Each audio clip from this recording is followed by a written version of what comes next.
when you do business with the Japanese, they want to know everything about your products. Who is the importer, the techniques that you use, your family, many things. But the good thing, they build a kind of trust between people. It's not business only for business. When you have a business relationship with Japan, the most important thing is... Hey there, and thank you for tuning in. We're excited to bring you another great conversation today. If you like the show and want to support us, please hit the subscribe button so we can keep bringing you great content week after week. And if you're feeling extra generous, give this video a like and share your thoughts and comments down below. Thank you so much. And now, let's get into it.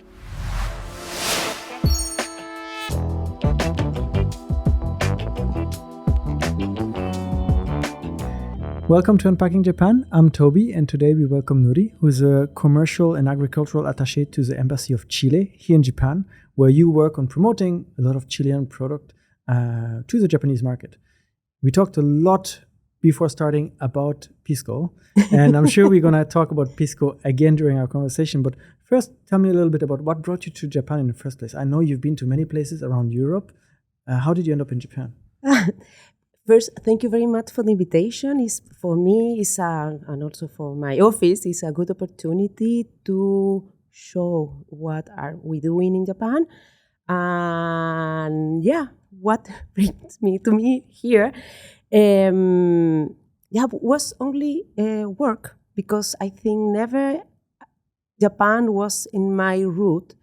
When I imagine working abroad of Chile, I imagine working in Europe, because in some part of my background, I have the opportunity to study there 2 years. I'm really very lucky because I studied there with this scholarship, Erasmus Mundus. I'm the second generation of that scholarship. And for me, it was amazing, changed my mind somehow. And give me the opportunity to study in Spain, in Germany, in Italy, a couple of months, and also I have the opportunity to go to Slovakia and Nitra, for example. Okay. Yes. So you've been quite a bit around Europe, and Spain, obviously, also the same language, maybe easy to adapt, a culture that has some similarities too. Yes. So at what point in time did Japan come on your journey? Because in that time I was working in the Ministry of Agriculture in the international department, and my main work was related with sanitary negotiation, but from Chile. And we have in the Ministry of Agriculture has 10 different agriculture attaché around the world. And I don't know, something happened. Again, of course, I was thinking before to apply a kind of position, but maybe when I analyze my background, I think could be.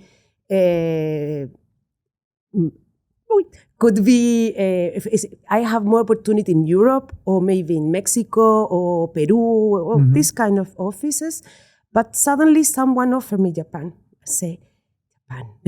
Because from Chile to Japan are 70,000 kilometers from the distance. And just one ocean, but... it's one ocean. Pretty big one. Yes. Pretty big one. And also normally you work with the difference of time.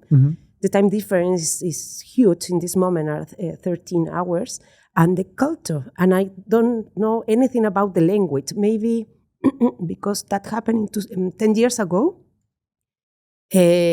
Of course I have some knowledge about Japan, but general knowledge of Japan. But suddenly, because I loved the adventure, and in that moment I asked to my husband if he wants to come with me, because that is a good opportunity for us. And he said, yes, and me too. I say, okay, let's go. And let's go to Japan. And in that moment, I only knew, the only Japanese that I knew was konnichiwa, and maybe said, ichi, ni, san, and no more. and maybe because, especially when I study in Europe, I loved the connection with people and try to talk with people. My background, I'm an agronomist, and in Europe I study international rural development. I love it, talk with people in the rural areas. And in that moment I decided to study Japanese, but it's very difficult. It is difficult, but it's interesting because when you, in Japan, when you knew a little bit of Japanese, they are more, they change a little bit. Because normally if you go with the English, only English, you can expect, it's difficult to expect that the Japanese speak English. And but when you try to communicate very easy things, they are more open, and it's interesting how they connect differently. What was it like for you to come from this Latin American background and kind of suddenly arrive in Tokyo without having so much prior experience? Very different cultures. One culture is probably more open and outgoing, and Chileans like to mingle and meet people. And in Japan, it's also this kind of culture, but maybe more subdued, maybe less openly communicative. How did you experience that? Yeah, at the beginning, of course, I tried to compare with Chile or the Chilean in relation with the culture. And it's interesting because we have some connection. For example, we have earthquake, same as Japan, and we have tsunamis and different natural disaster. And it's interesting when you go to the social life with a Japanese and you say, I'm from Chile. Yeah, they know something about earthquake, wine, for example, and salmon. Yeah, maybe that are the main idea. And it's interesting because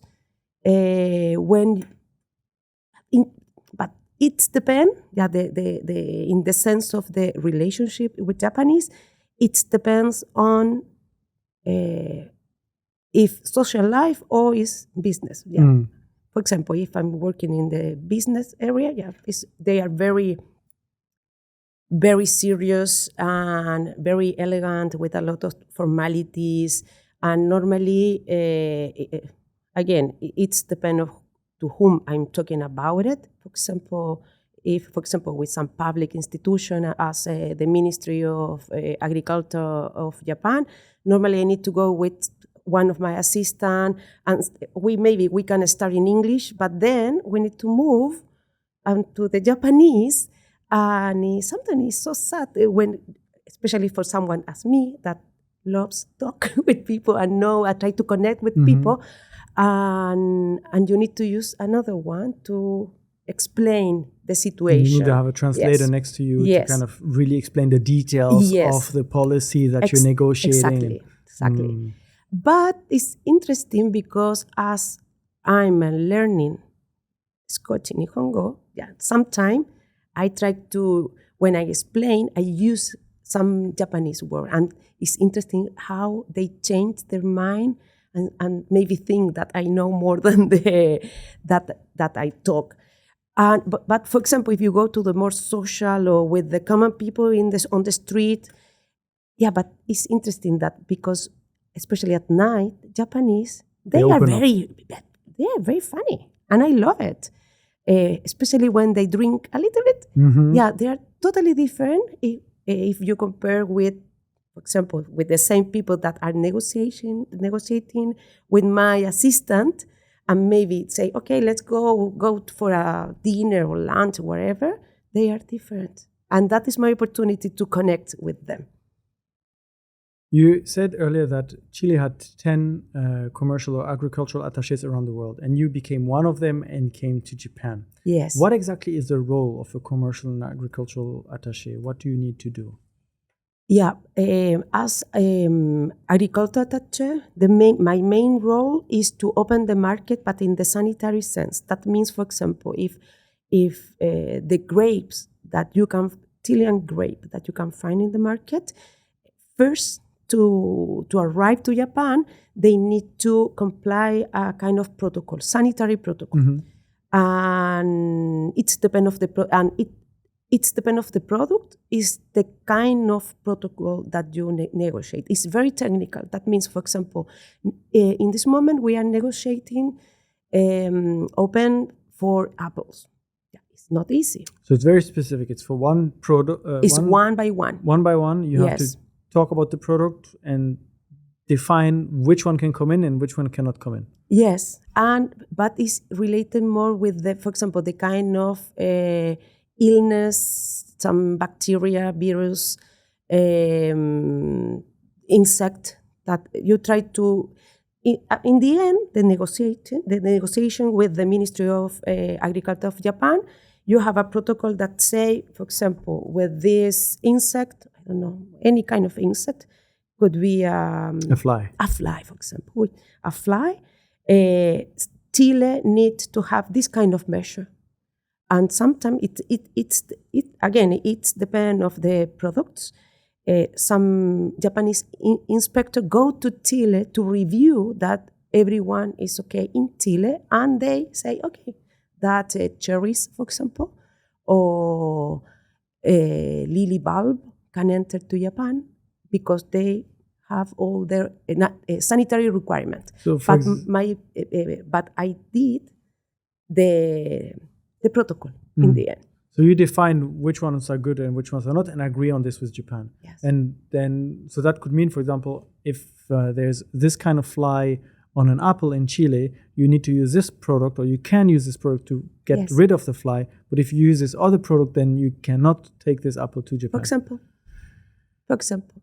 That must be very hard to negotiate, and then also I can imagine very hard to implement after, right? Because you're negotiating this here in Japan with the Ministry of Agriculture, but whatever you agree on, suddenly like all the Chilean agricultures need to implement. Yes, but we have a very strong sanitary institution, agency in Chile called SAG, es el Servicio Agrícola y Ganadero, belongs to the Ministry of Agriculture, and they are in charge of all.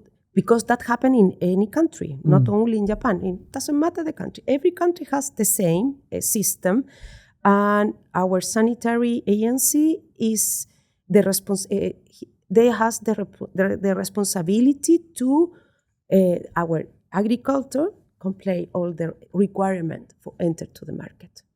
And of course, part of my job also is communicate them. For example, I need to know if what are the requirements, sanitary requirement to enter, I don't know, a kind of milk, meat, for example, pork meat. And it's interesting because you have two steps. One is related with insect, and the another one, and that is the Ministry of Agriculture, and the another one, but that is very difficult to negotiate, is the Health Ministry. That means, for example, if you have a processed food, you need to they have a kind of law list of the different ingredients or additive that you can use or you cannot use, for example. They are allowed or no. And that is most difficult because I understand the idea, of course, that happening again. Every country has the same, but Japanese are very strict with that. But I understand that because in the end, do you know how the amount of food Japan import? No. 60%. 60% of the food in Japan is imported. Yeah.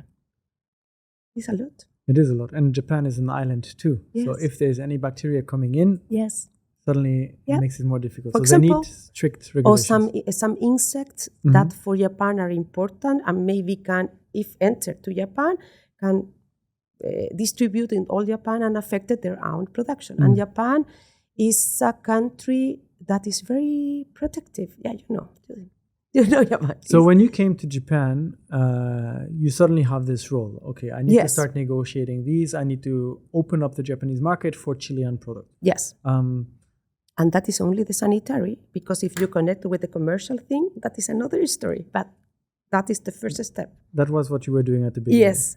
What were some of the main products that you were trying to bring to Japan? That we have it already. Yeah, the main is salmon and also sea urchin. It's interesting because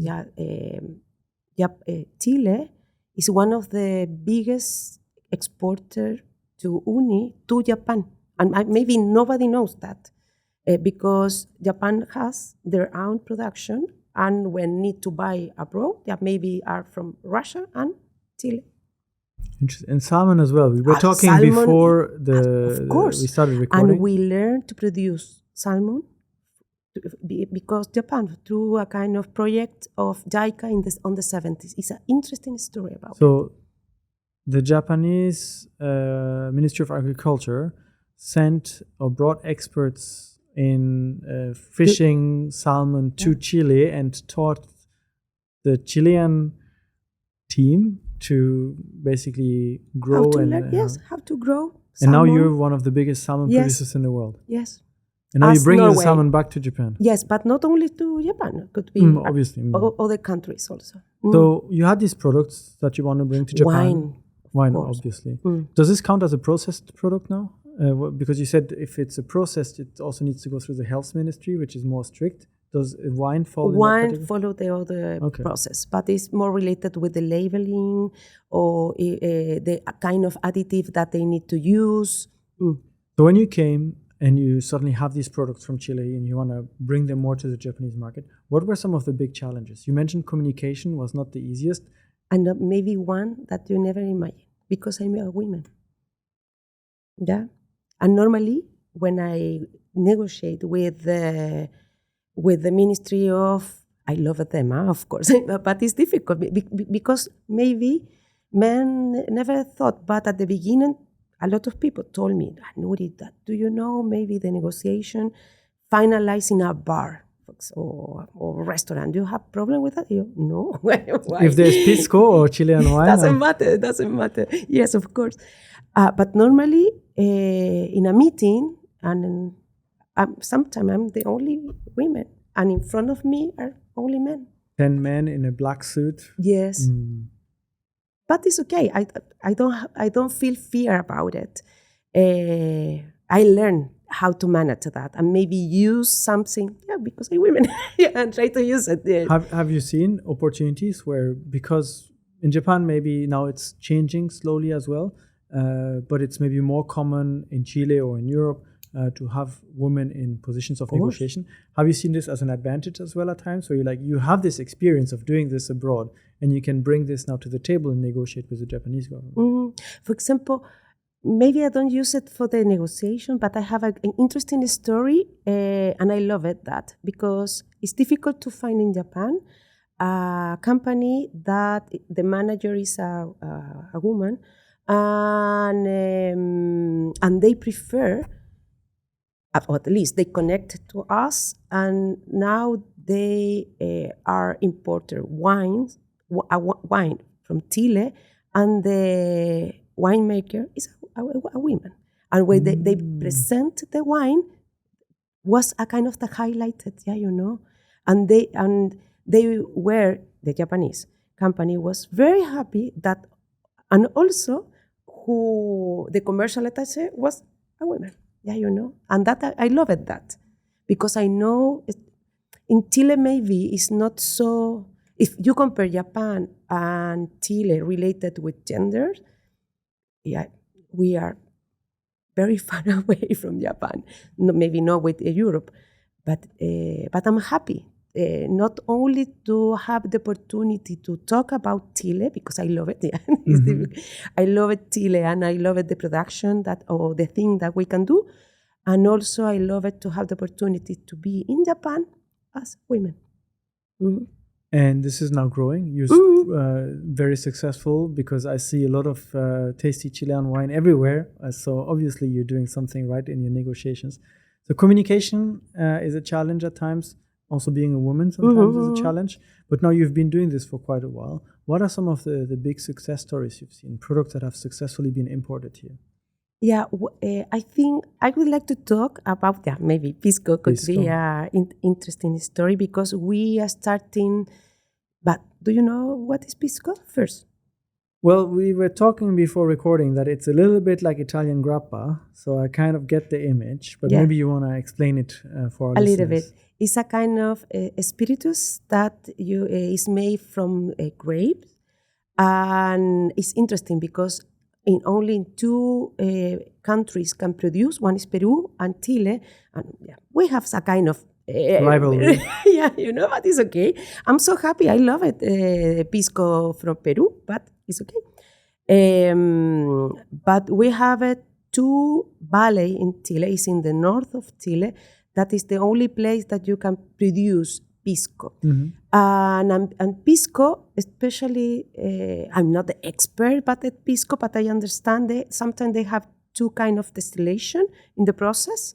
And you can, in Chile, we drink pisco as a piscola, Coca-Cola with pisco, that is piscola. And it's very famous, especially for young people. Easy cocktail. Easy cocktail, and sometimes it's a little bit dangerous. And pisco sour. I love it, pisco sour. Pisco sour is sugar, lemon, and pisco. And maybe because it's sweet, and maybe for that reason I love it. But 2 years ago, we start to promote from Chile our pisco production in Japan. It's not easy because Chile don't compete with Peru. Okay, are the same, and also Peru has that product in Japan, but it's not Peru our competition in Japan. Are all the different spirits as vodka, gin, tequila. And especially, I can imagine pisco is maybe lesser known compared to whiskey or gin. So you have a product that you want to bring to a market, but they don't know what it tastes like, what they can do with this. What is pisco? Yeah. So how do you approach this? How did you do this over the last 2 years? Yeah, and at the beginning, we started only with a kind of seminar to explain, testing, and we were very worried that the pisco that we bring and to promote could be the very high quality, because we know Japan, they love it that they know about the quality, and if any kind of thing, doesn't matter, food could be food or another kind of beverage, they looking for quality. For that reason, we don't want to have no good pisco, for example. And we are working with premium pisco first. And another one is try to explain what is pisco, how you can prepare, whatever. But from the last year, we are made a pisco competition that we offer to different bartenders that want to participate in this competition to prepare a cocktail freely. Doesn't matter if you want to have a piscola, yeah, it's okay, but in your own way. That is the competition. And this year we will have the second pisco competition, and the first one was in Osaka, and this one. The first one was Tokyo. No, the first one was in Tokyo. Thank you very much. This year is going to be Osaka. Yes, it's going to be Osaka because we, it's Expo Osaka, and yeah. Last year, we received 200 people as a guest, because it's interesting that I didn't know, because maybe in Chile it's not in that way. The bartenders, Japanese bartender, has a fun. They are famous, and they have a community that follow them. And if you get a famous bartender, Japanese bartender, they go because they publish in the Instagram or whatever. And for example, I'm in the pisco competition, and they go, the community, to try it, the new experience with pisco, or what is the cocktail or whatever. It's interesting that. So for you, when you want to bring this kind of new product into the Japanese market, the first step is get it approved for import. Yes, but normally when you go, at the level of the promotion, all the things related with the sanitary protocol is already done. Finished. So first you need to clear all the sanitary protocols with the ministry. Yes. Once they give the stamp that you can import the new product, Then you need to start work on how to promote this to the Japanese market. Yes, for example, Apple, that is interesting. The fruit. The fruit. Not the phone. No. No, the fruit. Chile start export fruit, fresh fruit, because it's very well known around the world, maybe for grapes, apples, some lemons, of course, blueberries, these kind of things, berries in general. But in Japan, related with fresh fruit, we have opened all the fruit. The only one not was apple. So you can take all the fruits from Chile to Japan except for apples. Yes. Why? Because the Japanese apples are the best. By the way, are fantastic apples. And expensive. Yes. Very expensive. Very expensive. And because Japan is more protective, they never want to start a sanitary negotiation with Apple, because has a maybe more political issue. Until that is interesting again. Until when was? Yeah, I think it was in 2020 that a Japanese importer, because we have a lot of Japanese importers, go to Chile and try it. Our apple, say that is amazing apple, and he started not only with Chilean export apple, also here in Japan, tried to convince the Ministry of Agriculture that started and pushed a little bit. Yeah, but there are some interesting stories, but really I prefer maybe can't later. Go into them, yeah. Yes. But so I'm quite curious about like how this all works, because so you're basically promoting Chilean products. So you represent or work with the Chilean government, and you have these products, and you're thinking what will be good for the Japanese market, or what would Japanese consumers be interested in, and you start a negotiation. Or working. But then sometimes that negotiation doesn't go through, right? They are protectionist about apples, but when it comes longer. Or it's long. But when it comes from the inside, then sometimes it can unlock the new way of negotiation, and then they come back to you and like, okay, let's figure out this sanitary protocol. Yes. And when we finish, for example, come back to the apples, we are still in negotiating that. It's a long process, has 10 steps. Maybe we are in the 3 and 4 step. 10. What's the time frame I have to think about here? It's difficult. Months, years? Years. No. That negotiation start in 2020, I think so. Around. And now, 2025, I'm still in negotiation. And the step 3 and 4, and there are 10 steps. It's interesting because it's very technical in the sense of Japan sent or asked to Chile, please, I need to know all the information related with insect, virus, bacteria, whatever, everything. And then, in Chile, they prepared all the document and then come back to... And Japan study the math, study that, and maybe have some questionnaire, come back to Chile. Yeah, that really is long. Every time, big piles of documents that need to be translated too, I imagine. And in this moment, for example, I'm in charge of the two offices, agriculture and commercial. Agriculture is in that way, very slowly, nice, because I have, normally I have time to learn more Japanese, or maybe looking for new, for example, cooperation.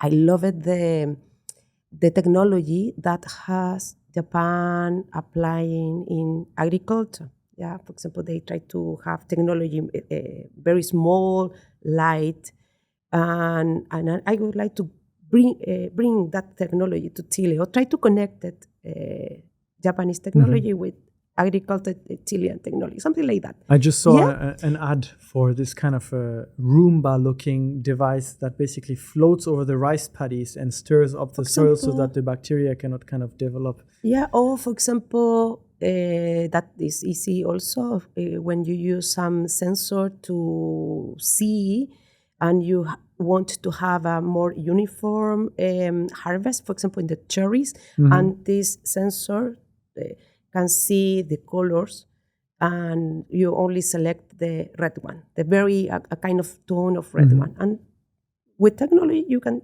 use that. But it's interesting, but now I have 2 offices. The commercial office has a kind of a speed. Is of course it's interesting. I love it that.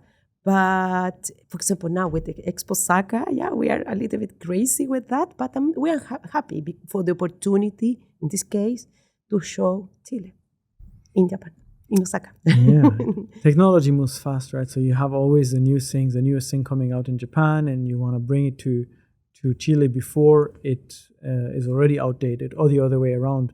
Sometimes maybe Chile is also coming up with new technology that they want to bring to Japan.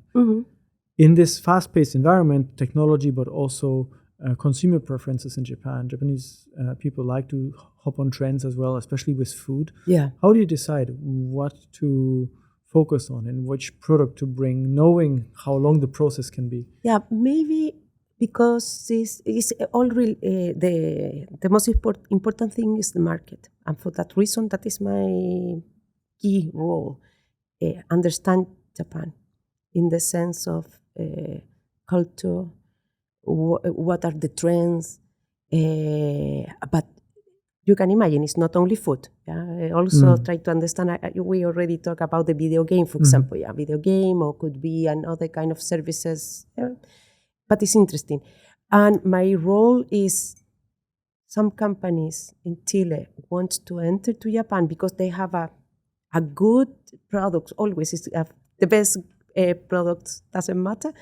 And I need to think, okay, maybe working or maybe no. Or maybe, okay, it's interesting, but please focus in that area, so with that characteristic, something like that. And that is my role. Try to sometimes lower the expectation, because I don't know why, maybe you notice, around the world, Japan is every year more draw the attention. Yes. Yeah. Right now it's kind of probably peaking in the next few years as the place to go. Yes. It might change after, who knows? But yes, but that is, for example, that is only with the analysis of the tourism. Yeah, but can you imagine a company that, I don't know, has the opportunity to go to United States and also Europe has some their product there? Maybe the next step could be Japan. Or China, or some area in Asia. To go back to the many steps you mentioned, once all these steps are clear, then the product can be imported. And we can go back to the discussion about Pisco.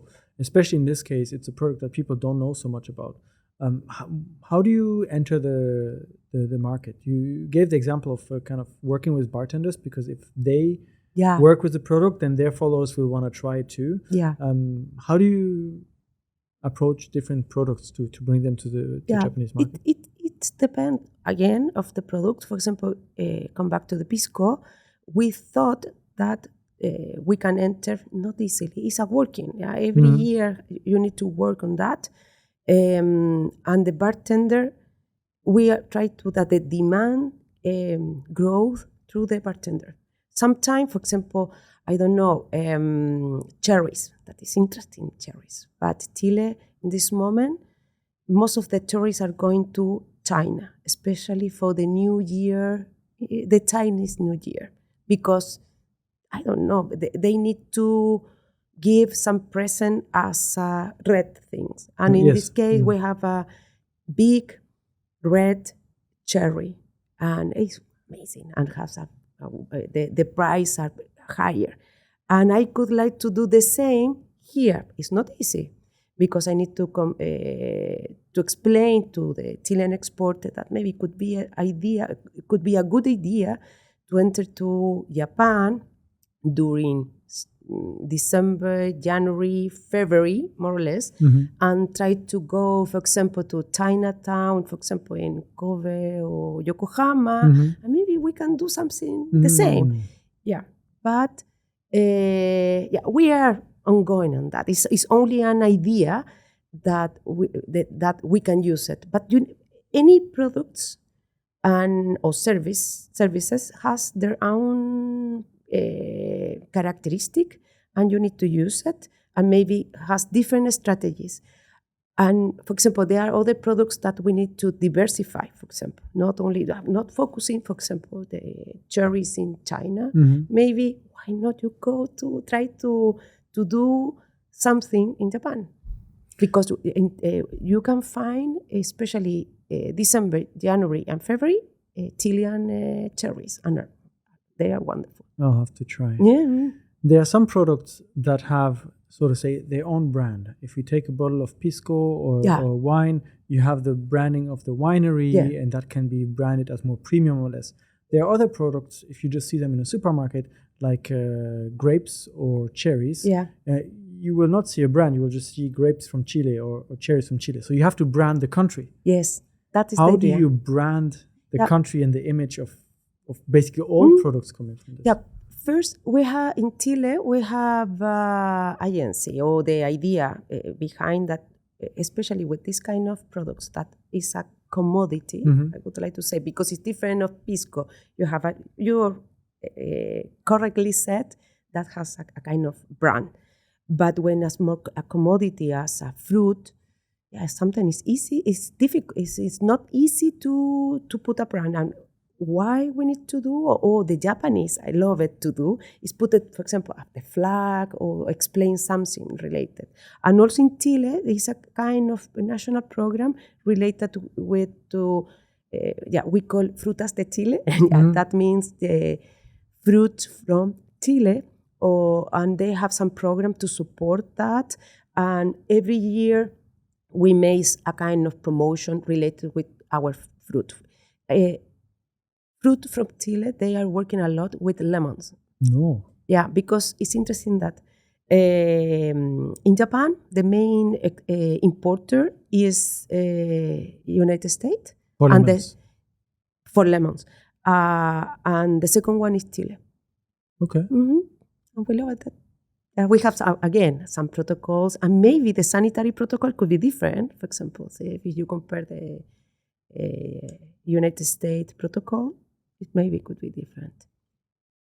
Sometimes also some products are being imported and sold in a category that you don't want them into. We were briefly talking about Chile wine. You've got a lot of very tasty wines. Yes. Some very premium ones. Yes. And then there's also the more commoditized wines that you can sometimes find here in the convenience stores, usually sold at a relatively affordable price. And the image it gives is not like, oh, this is not premium wine. And it gives this association like Chile wine, this wine. Yeah. How do you break free from this? How do you change that? It's not easy, but we are working on that, because we know that we can still promoting the wine or the cheapest wine. Of course, it's good, and the prices are they are very cheap, and it's not a so bad wine. But our main issue in this moment is not in this moment, for at least 10 years ago, starting to work to give more knowledge to the Japanese people that love wine, that say, please try it, our premium wine. So one of the ways you're doing this right now, you told me, is at the Expo. Yes. Right? So the Expo, this big event that just opened yesterday as we are recording this, where you have a pavilion, the Chilean Pavilion. Yes, we have a pavilion. We are so happy to participate there. Our pavilion, the name is Macun, the mantle of Chile. Macun means mantle in the Mapudungun. That is the language of one of our indigenous community, the biggest one, called Mapuches. And please try to go, because it's very beautiful. It's a kind of connection between a very traditional way to, I forgot, orimono. Yeah, you know. Yes, it's a textile. Right? Textile. Yeah, it's a kind of textile with a different colors, but the colors are natural color. Came from some plants. And this mantle is over on a wooden structure with the highest technology for good. I don't know. I'm very happy with our pavilion, because, of course, we would like to promote Chile, but everything, not only our products, Chile as Chile. With our services, astronomy, tourism, landscape, mining. But it's a kind of, I don't want to say a museum, because this Macun is in the center of the pavilion, and no, try to go because you I need have to to. go. I'll go. Yes, please, For sure. please, because it's very beautiful. And during the Expo Osaka, we will have wine permanent bar. That means starting in May, every day for 1 hour, you can have the opportunity to taste a very good wine freely, right? For free. Try to go. And we have premium some day for premium wines, and one of that day, I think it's on Friday. Yeah, will be pisco. We offer pisco, Okay. gins, and beers. So some other liquors Yes. from Chile. Yes. What exactly does this expo mean for a country that is participating and that is having a pavilion? For a visitor, we see what is being talked about in the news, and people in the news, they like to talk about everything and anything, especially point out the things that don't go so well, like some issues at the opening. And it gives this negative image. But for someone who was part of the organization, you were there to represent your country, what is this expo there for, and what should people really expect when they go? Yeah, it's interesting that I think when we decided to participate in the Expo Osaka, by the way, Chile has been participating in several expos around the world. Maybe you remember in Spain, in Sevilla, yeah, we brought a glacier, yeah, maybe a long time ago, but maybe in that moment, if in this moment, bring a glacier from Chile, yeah, maybe it's not so Not the right thing. No, environmental thing is complicated. But how did you do this? I don't know, because I was on the school in the university, but I remember that. But was by tip, yeah. Bring glacier across the ocean to Spain. And then maintain in the pavilion. Yeah, it's interesting the way they do it. Maybe if you go to the pavilion, that I know there are some people, I think it's one person has an experience in Sevilla and maybe can explain. I understand they have a huge air conditioner to preserve, not very eco-friendly in this moment at that time. Yes, at that time, and that was in 92. So what is the topic today? Yeah, today we are analyzing two ways. Yeah, first is to show Chile to Japan. Not only Osaka. Yeah, please present Chile to the Japanese community, but also that it's not only Japan. Here is Asia in general, and we have the opportunity also, because I'm pretty sure there are some other Asian countries that maybe came to visit the Expo Osaka, and they want to go visit the different pavilion from Korea, China, I don't know, some Asian countries, Philippines, and for us it's a good opportunity because we are very far away, and for us it's a good opportunity to show Chile. What kind of opportunities do you see coming from an event like this, where you get to showcase your country exactly the way you want, in a way, right? You get to design your pavilion, you get to choose what you showcase there, and it's giving people an opportunity, in a way, to have a small step into Chile in this little space and kind of experience the culture, some of the food, some of the drinks. Yes. What opportunities do you see coming from doing this? Yeah, we are expecting that to have more investment in Chile. For example, Japan is in Asia is our first investor in Chile. Especially, it's interesting because it's not only one industry. Could be mining, food, electricity, different things. I'm not the expert on that, but I know Japan for us is important in that area, especially mining, and also we can maybe explain or have the opportunity to explain to more people that, for example, what is pisco, or you can prepare in that way, or the salmon. Yeah, Chile has salmon production, if you don't know, or maybe Also, sea urchin, maybe some of the sea urchin that you already are eaten, in the kurasuchi, for example. Kurasuchi sea urchin is from Chile. Yes. Okay. For example, maybe you never know about it. And also have the opportunity to try the best quality of our wine and explain it. Because, as you know, Chile is a long country and we have, and very narrow, and we have a desert and a Andes mountain and also the Patagonia and the Pacific.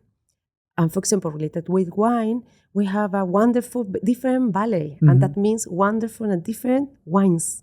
It's not only Cabernet Sauvignon and Carmener. You can also try it, the wonderful Sauvignon Blanc, especially if are from the coast of Chile or the north.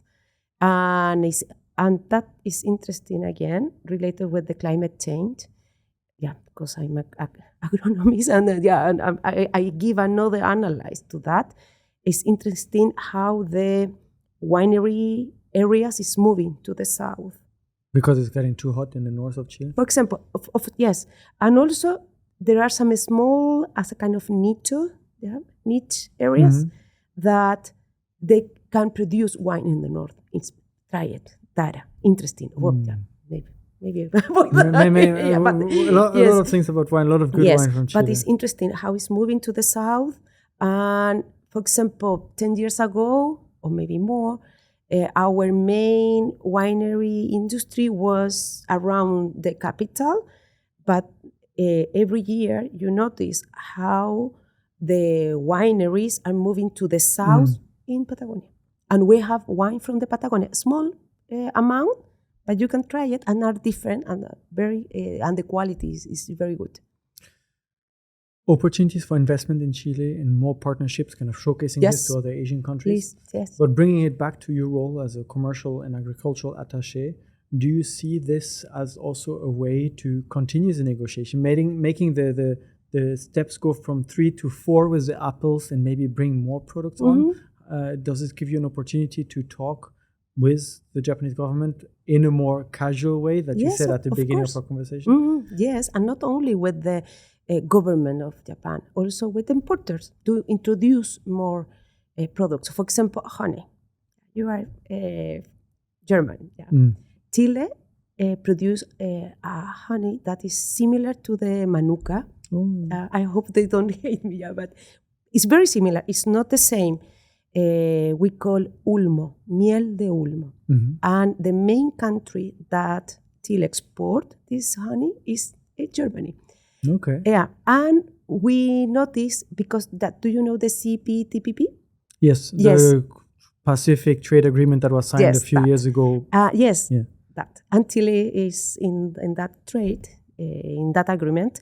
And one of opportunity that give us is the honey. The tariff of the honey was down or will be down step by step, but suddenly could be 0. That means it's from 26% until 0. Can you imagine? It's a good opportunity to offer our honey. Of course, the amount of honey that we have is not the same as, I don't know, Brazil or Argentina or China, but we have a very unique honey as Ulmo. And I think we can compete with Manuka. But the problem is Manuka has a national, it's a national promotion of the country, the New Zealand. In Chile, we are trying to do the same. It's not easy because we are smaller than the And New you Zealand. always work with these very long time frames too, right? Yes, of course. And for example, last week, I was with a kind of importer. He was for wine. And then I noticed that he works also with honey and say, why you don't try it? Because maybe this year we will have a kind of promotion of Chilean honey. Try it. Yeah, I love it that. Try to offer something. And if you are interested, it's okay. Is this the key to success, getting people to try your product first and see for themselves if they like it? And that is another thing that is interesting with Japan or the Japanese. When you do business with the Japanese, it's not easy. It takes time, a lot of time, because they want to know everything about your products. For example, who is the importer? The techniques that you use or the additive that you use, everything that is not about the government, the Japanese government, it's also the importer. And then maybe they decided to go to Chile to know the area or your company, your family, many things. All of these steps are very important too, in the end, to get a business with Japan. But the good thing, if you compare with other countries, when you have a business relationship with Japan, that is longer. And I love it that. Yeah, because they build a kind of trust between people. It's not business only for business. And once you have that trust, you can suggest more ideas and have people more interested because they know they can count on you to make it happen. Mm-hmm. What would be some of the products you'd love for people to try here in Japan that we cannot yet get except for apples? Wow, that is difficult. I've tried to pisco. Pisco. Yeah. All right. Well, pisco is already signed. We can get it here in Japan. Yes. You can I'll have to find some. Yes, please. And maybe later I can suggest you some bars that you can ask for pisco, any kind of pisco. Yeah. You've been doing this for quite a few years now. Have you seen this kind of international trade relationship evolve? Have you seen change in there? Your first impressions was communication, maybe as a woman, not always easy. It's easier at the bar where Japanese people get more lively than when they're in a business environment. Is it still the same today, or? It's the same, but I would like to add, when you live longer, maybe it's the same to you.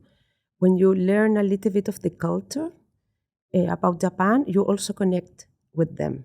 For example, I do Ikebana. Oh, cool. And starting in my previous, because that is my second time here, in my previous period, I started in that moment. And then I come back to Chile. I continue there because there are some schools of Ikebana in Chile. And then I come back again to take more lessons of Ikebana.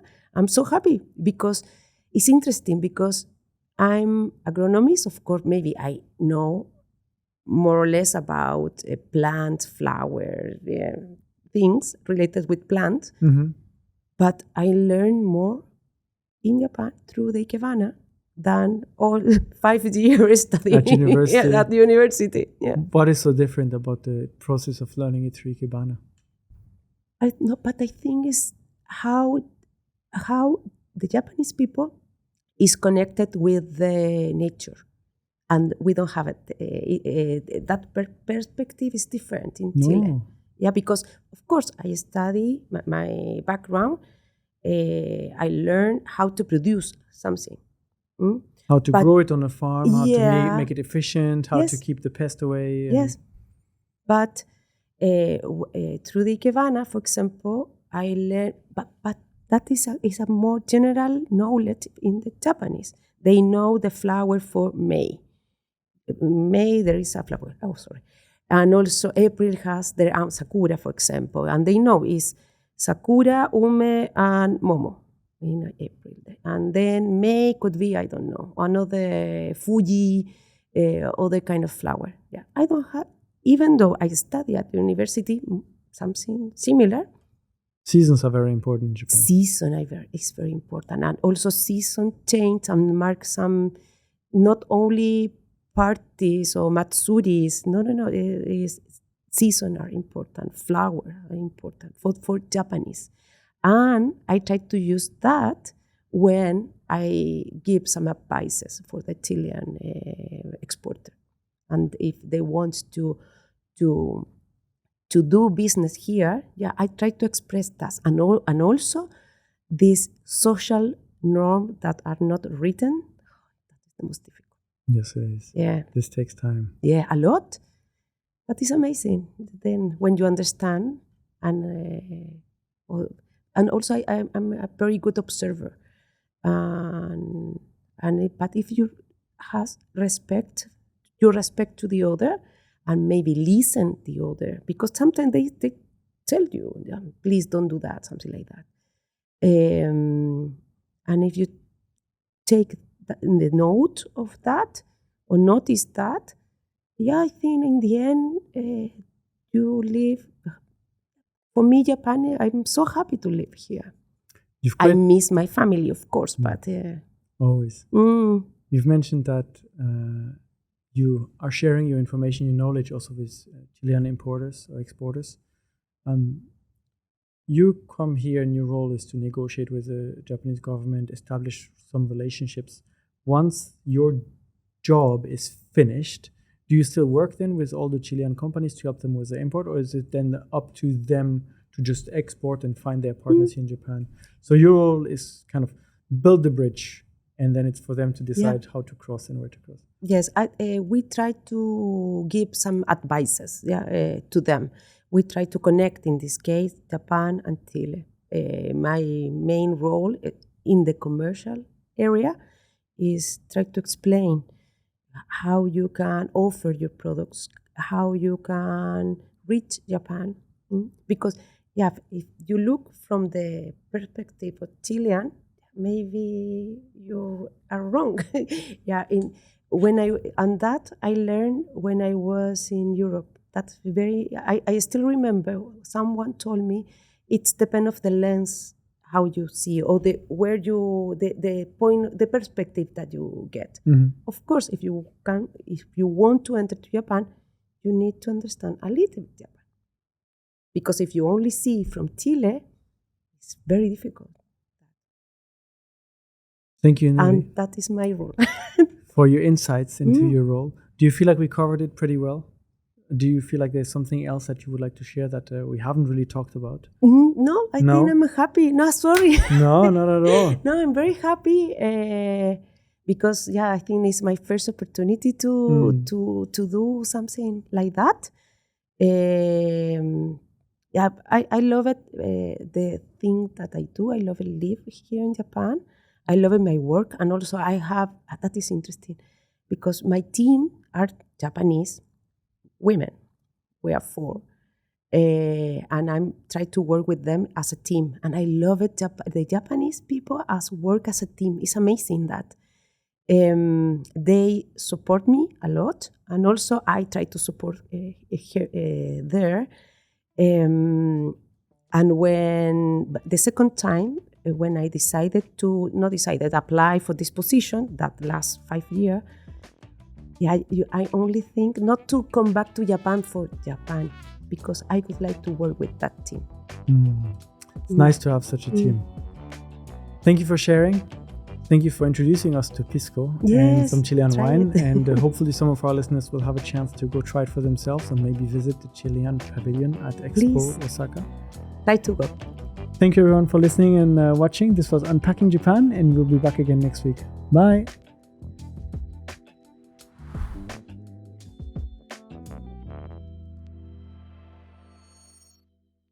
Thank you so much for joining us today. I hope you enjoyed this episode as much as I did. Please hit the subscribe button so you don't miss out on future conversations. And we'd love to hear from you. Share your thoughts in the comment section down below. And if you enjoyed this episode, here are a couple more that we think you'll enjoy. Thanks again for your support, and we'll see you next time.